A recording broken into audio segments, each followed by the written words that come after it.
Hey y'all, this is Anna Alexander, and I'm talking today about Masters of the Universe Revelation, which was a series I actually had not planned on doing a video like this about.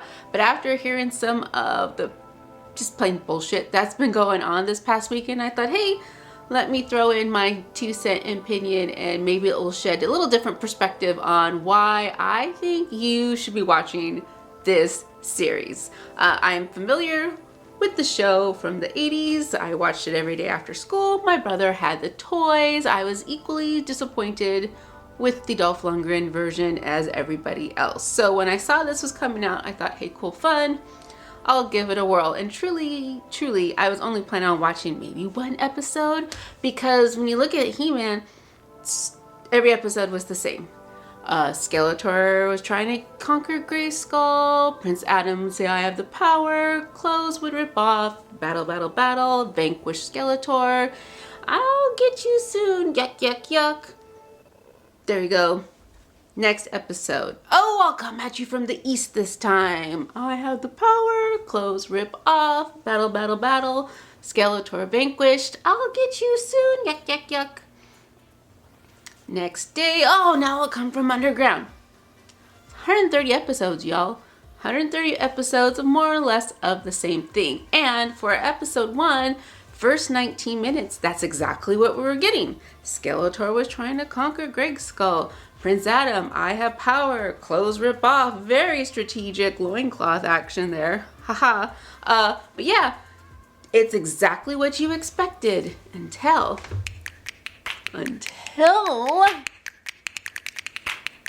they kill He-Man and Skeletor.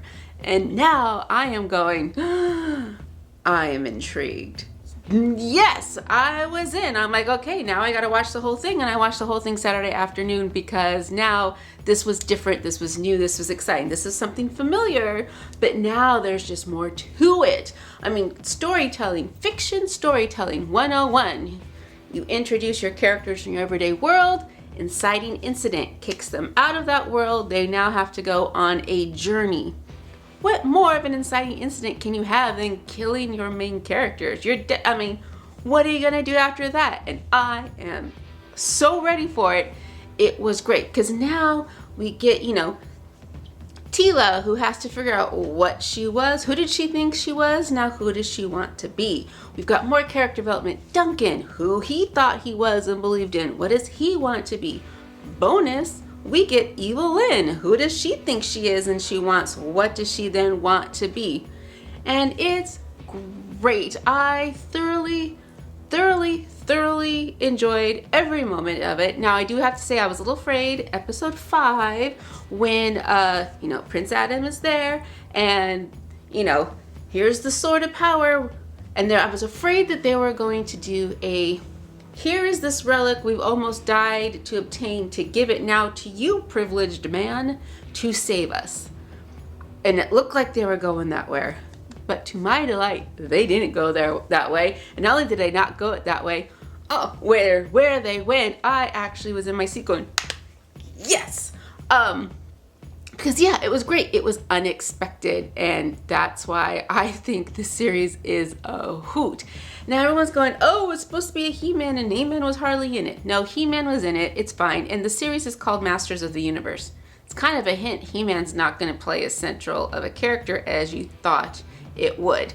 Now, I do understand expectation. Do you deliver? People are expecting to see bulging muscles all the time. Again, you still see it. It's just in a different way. There's more thought behind it. Is it perfect? No, there's some pacing issues. And again, it is recreating that 80s after school cartoons, but feeling to it, which was not the best acting. The puns, the I am now angry sort of line delivery. But that's what that was. And me expecting any different would be like me going to a musical and then complaining that there's too much music in it. I know you people. I see you people. I've heard you people. Stop doing that. So I'm not going to fault it for recreating that feel, because that was the point, was to give you, again, familiar but different. And also, this is part 1. There's still a whole half of the story to tell. You don't know what's going to happen, but I am so excited to see what does happen. So don't let the negative, the reason people saying it's something, just, there's so much misogyny. It's just, don't go for the misogyny. Really, this is something that you kind of just need to watch and form your own opinion about yourself, because I do think you're gonna have a bit of a fun time, because it's monkey balls crazy. It's monkey balls crazy, and I'm here for it. Bring it on. I got my popcorn. I'm ready to go. So thanks for spending this little bit of time with me. Hope I gave you a little food for thought, and until next time, y'all.